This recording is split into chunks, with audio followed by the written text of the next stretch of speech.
ای حواریون من، حق میگویم به شما، چه بسیارند کسانی که غسل میکنند و برای نماز میروند، چه بسیارند آنان که روزه میگیرند و تصدق میدهند، بسیارند کسانی که مطالعه میکنند و دیگران را بشارت میدهند و با این حال عاقبت ایشان نزد خدا بسیار بد است. چرا؟ زیرا تن را پاکیزه می کنند نه دل را، از خوردن طعام گوارا می پرهیزند در حالی که روانهایشان پر است از گناهان و همه این کارها را بدان سبب می کنند تا اینکه در نزد مردمان صورت صالحان را داشته باشند. اگر حکمتی را مطالعه می کنند برای آن است که بدانند چگونه باید سخن گفت، نه برای اینکه به آن حکمت عمل کنند. دیگران را از اعمالی نهی می کنند که خودشان آنها را با رغبت به جا می آورند. به هستی خدا سوگند، اینان خدای را به دلهای خود نمی شناسند.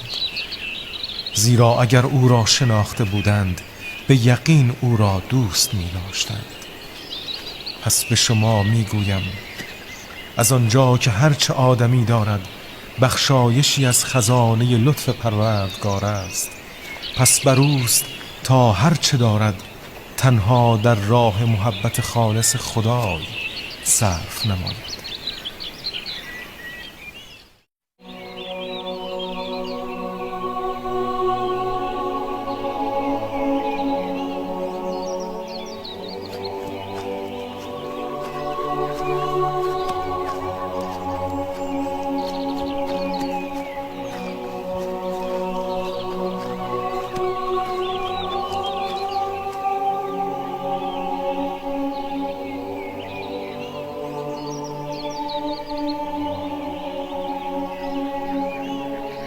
به شما میگویم چون خدا مشتی از خاک را آفرید، آن را 25,000 سال وانهاد بدون آن که با او کاری بکند.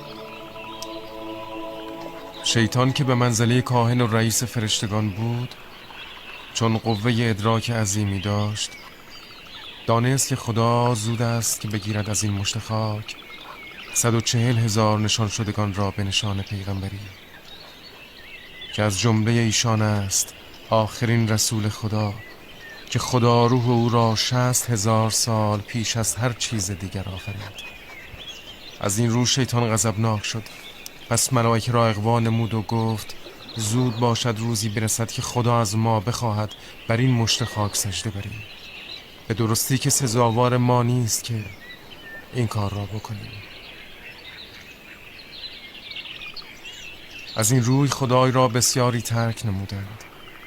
چون خدا از روح خیش بر آدم دمید، وقتی که فرشتگان همه جمع شده بودند فرمود هر کس مرا خدای خود گرفته باید بر این آدم سجده برد. پس سجده نمودند از برای آدم آنان که خدای را دوست داشتند، به جز شیطان و آنان که بر طریقه او بودند. پس شیطان گفت ای پروردگار، ما از آتشیم، عادلانه نیست که بر این گل سجده بریم. پس چون این سخن را گفت، شیطان و پیروانش هولناک و بدمنظر شدند، زیرا خدای به سبب نافرمانیشان آن جمالی را که با آن ایشان را زیبا فرموده بود زائل کرد. پس چون فرشتگان پاک سرهایشان را از سجده برداشتند، دیدند آن قباحت هولناکی را که شیطان با آن برگشته بود. پس پیروانش ترسان به رویهای خود بر زمین افتادند. آن وقت شیطان گفت ای پروردگار، به درستی که تو مرا از روی ستم زشت روی گرداندی، ولیکن من به این راضیم، زیرا که میخواهم باطل سازم هر آنچه را که تو کرده ای. پس شیطانهای دیگر گفتند او را پروردگار مخوان، پروردگار ما تویی. آن وقت خدای به پیروان شیطان فرمود توبه کنید و اعتراف نمایید به این که منم خدای آفریننده شما، جواب دادند: به درستی که ما توبه می کنیم از سجده کردن خود برای تو، زیرا که تو نادادگری. لیکن شیطان دادگر و وارسته است و او پروردگار ماست. آن وقت خدای فرمود: دور شوید از من ای لعنت شدگان، زیرا که نیست نزد من رحمتی برای شما. پس به شما میگویم تکبر شیطان بود که آن لعین را به نافرمانی از امر خدای و دوری از رحمت او سوق داد. پس این باید برای شما عبرتی باشد. حق میگویم به شما، آن که نماز نمیگذارد پس او از شیطان بدتر است و زود است بر او عذاب بزرگی فرود آید. استاد، شما اکثر وقتتون رو به نماز میگذرونید. ما هم دوست داریم بتونیم مثل شما عبادت کنیم. پس ای بزرگوار، نماز خوندن رو به ما بیاموز. ای یعقوب، تأمل کنید چه خواهید کرد هرگاه حاکم رومی شما را بگیرد تا نابود کند. پس انجام دهید مانند آن را وقتی که نماز می‌گذارید. و باید کلام شما این باشد: پاک باد نام قدوس تو، ملکوت تو در درون ما پاینده باد، مشیت تو نافذ باد. چنان که آن نافذ است در آسمان، آنچنان بر زمین نافذ باد. به ما نان عطا کن برای هر روز و بر ما ببخش گناهانمان را، چنان که میبخشیم ما برای آنان که خطا مینمایند به ما. دخول ما را در امتحان مپسند، بلکه ما را از هر شریر نجات ده، زیرا که تویی به تنهایی خدای ما که تا ابد او را مجد و اکرام واجب است. ای استاد، آیا باید به همون شکلی که خداوند به موسی امر فرموده غسل کنیم؟ آیا گمان میبرید که من آمدم برای اینکه باطل سازم شریعت پیامبران را؟ حق میگویم به شما، به هستی خداوند سوگند، به درستی که من نیامدم برای اینکه باطل سازم آن را، بلکه آمدم برای آنکه نگه دارم آن را. زیرا هر آنچه شریعت خدای و هر آنچه را که خدای به آن بر زبان پیامبران دیگر سخن کرده نگاه داشته است.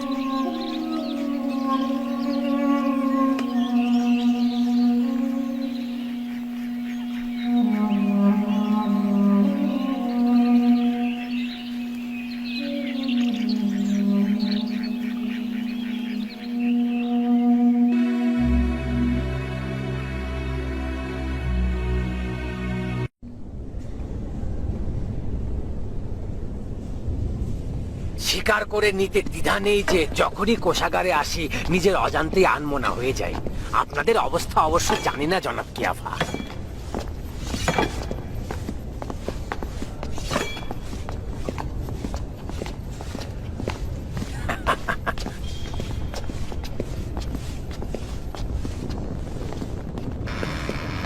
আসুন জনাবান। 100 প্রকৃত ঈসা মসীহ আমাকে এতটা আনন্দিত ও উদ্বেলিত করে না যতটা না এই সব স্বর্ণ মুদ্রা সমূহ আমাকে আনন্দিত করে। আমার মনে হচ্ছে এই স্বর্ণ মুদ্রাগুলোর হিম্মত রোমান কাইজারের লেজিয়ন বাহিনীর তলোয়ারের চাইতেও অধিক। সালাম গ্রহণ করুন মুসার শরীয়তের ধারক জনাব কিয়াফা। জনাব কোষাধ্যক্ষ নিজের জন্য তো বিশাল এক ভুঁড়ি বানিয়ে নিয়েছেন, বেশ ভালোই আছেন। জনাব আমাকে বলুন তো, মুসার শরীয়তে কি বিশাল ভুঁড়ি নিয়ে কিছু আছে কি না? ওহ রাখো তো, মজা করেছি। আচ্ছা বলো দেখি, স্বর্ণ মুদ্রা আয় উপার্জন কিভাবে সঞ্চয় হচ্ছে? মোটামুটি রৌপ্য মুদ্রা কম গ্রহণ করি এবং কিছুটা অ্যালুমিনিয়াম মিশ্রণ করি জনাব আলীজি। আপনি চাইলে ভেতরের অংশ ঘুরে দেখতে পারেন, নাকি এই স্বর্ণ মুদ্রার কামরায় আরো কিছুক্ষণ অবস্থান করবেন? আমরা তাহলে কোষাগার থেকে দেখা শুরু করি। 30টি কামরায় বিভিন্ন মূল্যবান জিনিসপত্র ছিল, এখন কয়েকটি বাদে বাকিগুলো খালি। ঠিক আছে, এগুলোও পূর্ণ করো, রাস্তা তো চেনই। জি জনাব জনাব। ইউসুফ কিয়াফা, সেদিন হয়তো খুব বেশি দূরে নয় যেদিন সংক্ষিপ্ত সময়ের মধ্যে আমরা এগুলো হারিয়ে ফেলবো। আমি সবসময় তোমার ভবিষ্যৎবাণী শুনে বিস্মিত হই রুবিন। কোনো কিছুই ঠিকঠাক মতো হচ্ছে না জনাব। যখন থেকে লোকজন ওই কাঠুরিয়া বাচ্চার পেছনে ছুটতে শুরু করেছে, গির্জা সংলগ্ন মুদ্রা বেচাকেনার দোকানগুলোতে বিক্রি একদম কমে গিয়েছে। লোকজন কম কোরবানি দিচ্ছে, তাদের নজরানা ও হাদিয়া পূর্বের তুলনায় একেবারে কমে যাচ্ছে। শরীয়তের বয়োজ্যেষ্ঠদের নিয়ে সবসময় মন্দ কথা বলা অব্যাহত রেখেছে। লোকজন গির্জার পবিত্রতার দিকে না তাকিয়ে ঈসা নাসিরীর মোজেজার দিকে তাকিয়ে থাকে। এই দিনগুলোতে লোকজন খুব কম মুদ্রা খরচ করে। মুদ্রা বেচা কেনা কারিগণ মুদ্রা জমিয়ে রাখছেন, আর আমি এটি খুব ভালোভাবে বুঝতে পারছি। বাজারে খারাপ অবস্থা। আমরা সবাই জানি যে ঈসা তার কথায় গির্জার এই মুদ্রা কেনা বেচার দোকানগুলো বন্ধের পক্ষে। লোকজন এগুলো মেনেও নিচ্ছে। তুমি কি বলো রুবিন? গির্জায় যদি স্বর্ণ মুদ্রাই না থাকে, আল কুদসে যদি লোকজনই না থাকে, গির্জার যদি নজরানা হাদিয়া না থাকে, তবে আর কিসের জন্য আপনারা অপেক্ষা করছেন? তাহলে আপনারাই বলুন। চিন্তা করবেন না, নাসিরি বলে থাকেন পাথর দিয়ে পাথরকে বেঁধে রাখা যায় না, কিন্তু এটি তো বলেননি যে ধন সম্পদ দিয়ে ধন সম্পদ বৃদ্ধি করা যাবে ঈসা! না। জি ঠিক আছে। আমরা এখানে সবাই বিশাল ধন ভাণ্ডারের মাঝখানে রয়েছি, কিন্তু আমি এমন দিনের জন্য চিন্তিত যেদিন আমাদের সন্তানেরা এই বিশাল ধন ভাণ্ডার পেয়েও হাত গুটিয়ে বসে থাকবে। আর এভাবেই কিন্তু আমরা এগিয়ে যাচ্ছি। আমরা পৃথিবীতে ভবঘুরে হয়ে যাব, তারপর ঈসা। জনাব রুবিন, ঈসা আসলেই মনে হয় তোমাকে গাফেল বানিয়ে দিয়েছে। তুমি কি বলছো রুবিন? লোকজনের বিশ্বাস কিন্তু এমনই। তোমার? আমি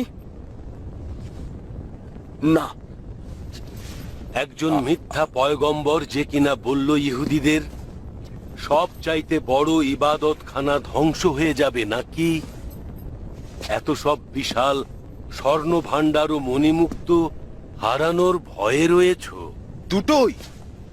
রোমানগণ আমাদের শক্তিতে ক্ষমতায় রয়েছে, এবং আমরা যতক্ষণ তাদের লাভের উৎস হিসেবে থাকব, ততক্ষণ পর্যন্ত তারা আমাদের সাহায্যে থাকবে।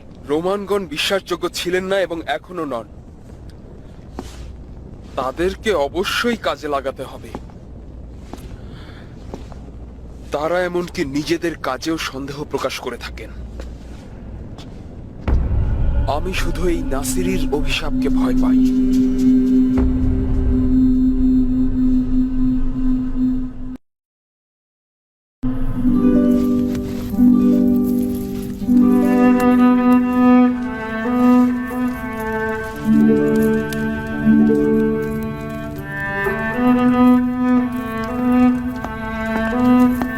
بانوی من، دختر سنتریوم، اون اینجاست.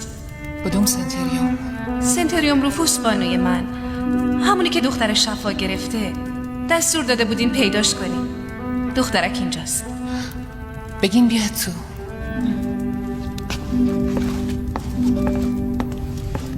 دختر سنتریوم، معجزه عیسی.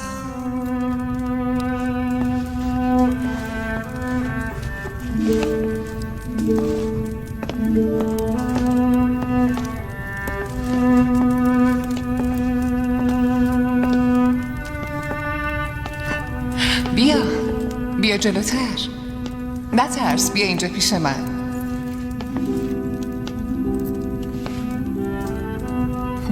خب اجازه دارم اسم مهمان خجالتی خودم رو بپرسم؟ کورنلیا. وقتی بانو ازت چیزی میپرسن در جوابشون میگی بانوی من. فهمیدی؟ اشکالی نداره. بذار راحت باشه یولیای عزیز. پس تو دختر سنتوریوم رفوس هستی مگه نه؟ بله بانوی من.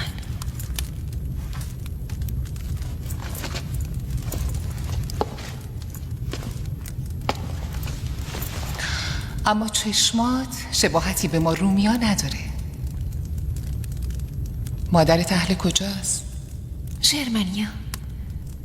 من خیلی کوچیک بودم که اون مرد.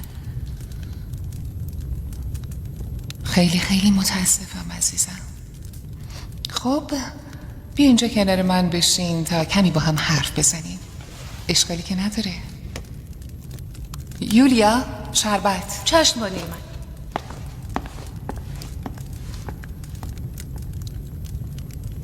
میتونی بذاریش زمین؟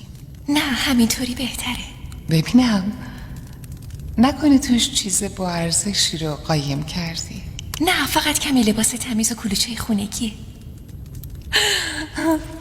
کلوچه؟ آره خودم پختمشون. آخه بابام کلوچه خونگی خیلی دوست داره. پس حتما باید خیلی هم خوشمزه باشه.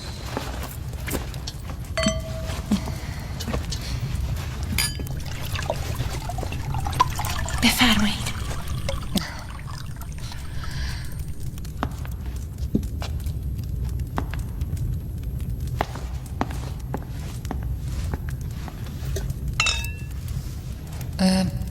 به من گفته بودن تو مدت‌ها بیمار بودی، درسته؟ بله بانوی من. گفتم که اصلا لازم نیست منو بانوی من خطاب کنی، راحت باش. خب بیماری چی بود؟ نمیدونم. بیشتر جسمم بود که فلج شده بود. پدرم خیلی عذاب کشید. منو پیش هر طبیب یا جادوگری که میشناخت برد، اما فایده ای نداشت. همه میگفتن من مردنیم. تا اینکه یه روز اومد منو برداشت گذاشت پشت عرابه و برد پیش پیغمبر جلیل و گفت اون تو رو مداوا میکنه.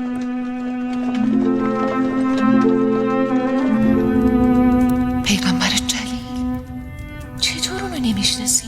همه مردم یهودی و جلیل میشناسنش. عیسی ناصری؟ عیسی ناصری؟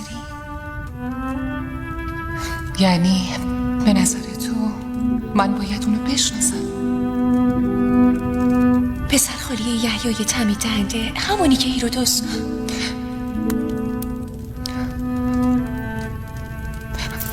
اصلا لازم نیست که بترسی. بله حالا شناختمش. خب بعد چی شد؟ بعد عیسی منو شفا داد. همین؟ آخه چجوری؟ وردی برات خوند؟ معجونی به خوردت داد؟ چی کار کرد؟ نه وردی خون، نه چیزی خوردم. فقط یادم پشت عرابه افتاده بودم و تمام تنم از دم میسوخت. یا احساس کردم یه جور نسیم خنک سراسر وجودم و فرا گرفته. وقتی به خودم اومدم دیدم راه میرم. همین؟ یعنی هیچ کلمه ای نگفت؟ وقتی به خونه برمیگشتیم پدرم گفت عیسی گفته ایمان دختر تو شفا داده. ایمان؟ ولی مگه اون نمیدونست پدر تو یه رومیه؟ مردم اینجا که خدایان ما رو اصلا قبول ندارن، پس چطور پیغمبرش؟ سنتوریوم رفوس اومده بانوی من. بگین بیا تو.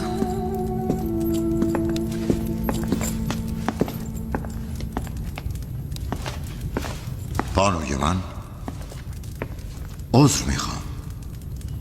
من بهش گفته بودم فقط برای دیدنم حق داره به دژ بیاد. سنتریوم دختر شما مهمان منه، پس جایی برای سرزنش باقی نمیمونه. هرچه شما بفرمایید بانوی من به شدت تحت تاثیر داستان بیماری دختر شما و شفای باور نکردنی کورنلیا قرار گرفتم. ولی سوالی دارم سنتریوم. بپرسید بانوی من، امیدوارم بتونم جواب بدم. کورنلیا به من گفته که پیغمبر جلیل به شما گفته ایمانتون باعث شفای دخترتون شد، درسته؟ بله بانوی من. اما این چطور امکان داره؟ هم من و هم شما میدونیم که خدایان ما رومیا فقط به درد رعایت تشریفات و برگزاری جشنهای مذهبی میخورن. تمام عبرانی ها به ما صراحتاً گفتن خدایان ما باطلن. پس چرا پیغمبر جلیل به شما گفته ایمانتون باعث شفای دخترتون شده؟ به عنوان همسر ولی نعمتت ازت میخوام شرافتمندانه به سوال من جواب بدی سنتریون. تو به چه چیزی ایمان داری؟ این کدوم خداست که ایمان به اون باعث چنین معجزه‌ای میشه؟ خواهش میکنم با من راحت باشید. من در تمام عمرم انسان بی‌اعتقادی بودم، به خصوص از موقعی که مادر کورنلیا رو از دست دادم. دیگه به هیچ چیز و هیچ کس کمترین اعتقاد و ایمانی نداشتم.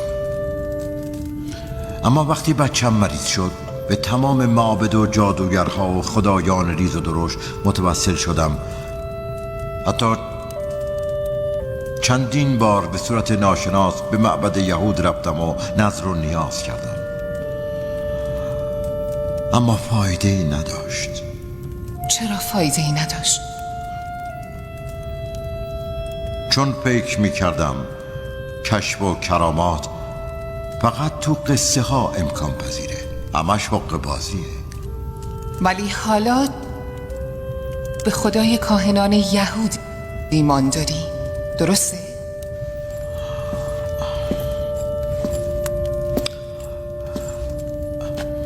فقط به خدای عیسی ناصری ایمان دارم. دعای آدم گمراهی مثل منو هم اجابت میکنه. تو مرد صادق و شرافتمندی هستی سنتوریون. من همیشه انسانهای صادق و شریف رو تحسین میکنم، اما تعجب من از اینه که چرا با وجودی که به اون خدا ایمان داری هنوز لباس خدمت روم رو به تن داری؟ این خواسته عیسی بوده. حیرت آوره.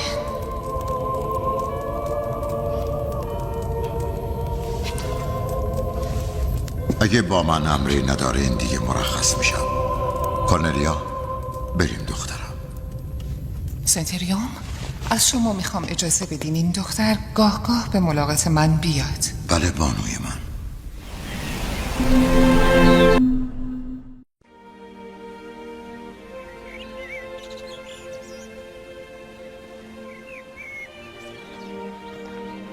আমরা হযরত ঈসা মসিহের সঙ্গে ফিলিস্তিন, ইয়াহুদিয়ে ও জালিল এলাকার বিভিন্ন অংশে যাতায়াত করতে শুরু করলাম।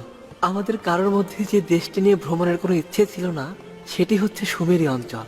জালিলি এলাকার উত্তরে গা ঘেঁষে এবং ইয়াহুদি এলাকার দক্ষিণে অবস্থিত এই অঞ্চল।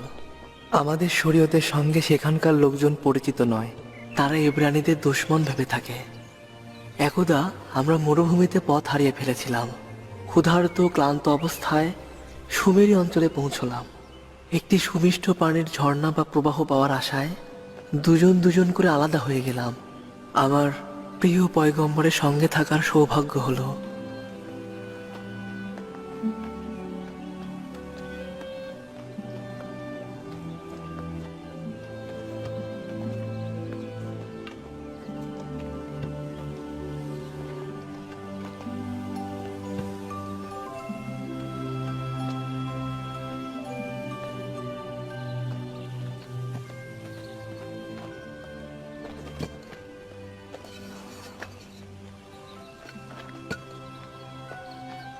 তুমি কি ওনাকে আগে কখনো দেখেছো?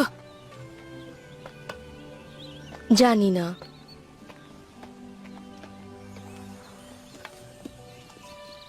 অপরিচিত।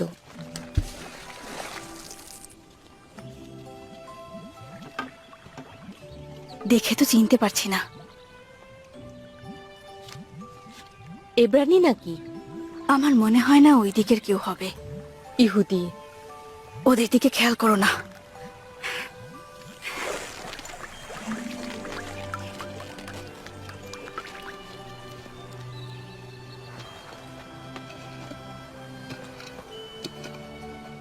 আমাদের কিছুটা পানি দাও। কোন গোত্র থেকে এসেছো? আমি খোদার বান্দা। আমিও তাই। সওয়াল করেছি কোন গোত্রের। আমি এব্রানি গোত্রের। কিন্তু আমি সুমেরি। হে নারী,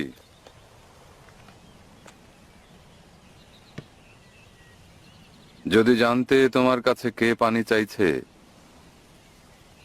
তবে এখন তুমি তার কাছে পানি চাইতে। তুমি ভবঘুরে এব্রানি আমার জন্য কিভাবে কুয়ো থেকে পানি নিয়ে আসবে? কোন বালতি দিয়ে? হে নারী, এই কূপের পানি সাময়িক তৃষ্ণা মেটাবে, কিন্তু আমি যদি কাউকে পান করাই তবে তার তৃষ্ণাই শুধু মিটবে না, বরং চিরন্তন অমরত্বের পথে যাবে। আমি তো তোমার কাছে কিছু চাইনি। তুমি কি চাইছো আমার স্বামীকে ডেকে আনবো, যাতে তাকে তোমার কথা মতো তৃষ্ণা মেটাতে পারো? তোমার স্বামী নেই।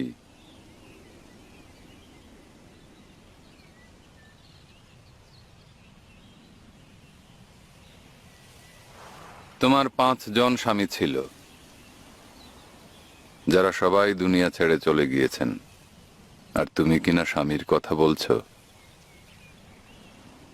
তবে তুমি ঈসা মসীহ নও?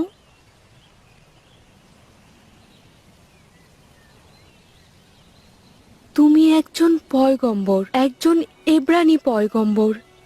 সঠিক বলেছি তো নাকি নয়? সবুর করো, সবুর করো, অনুরোধ করছি, সবুর করো। জানি তুমি আমার প্রশ্নের উত্তর আগেই জেনে ফেলেছ, কিন্তু আমাকে বলো, হক কি তোমাদের এব্রানিদের সঙ্গে নাকি আমাদের সুমেরিদের? এব্রানিগণ জেরুজালেমে সুলাইমানের গির্জায় নামাজ আদায় করে থাকেন এবং বিশ্বাস করেন যে এলাহির বরকত শুধুমাত্র সেখানে রয়েছে, অন্য কোথাও নয়। কিন্তু আমরা সুমেরিগণ শুধুমাত্র জর্জিনহো পাহাড়কে পবিত্র হিসেবে জানি এবং সেখানে সেজদা করি। এখন আমাকে বলো, খোদা কোন দিকে সেজদা কবুল করেন?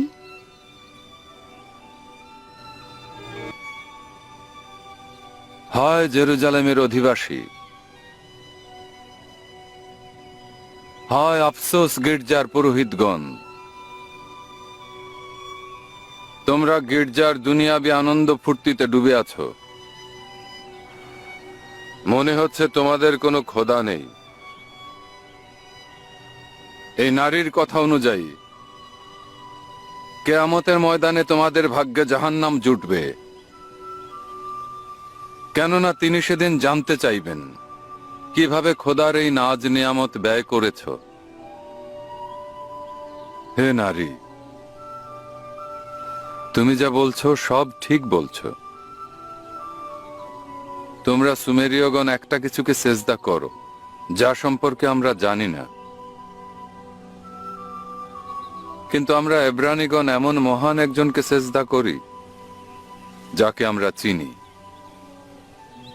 হ্যাঁ, মহান আল্লাহ তাআলা সর্বত্র বিরাজমান এবং তাকে সেজদা করা ওয়াজিব।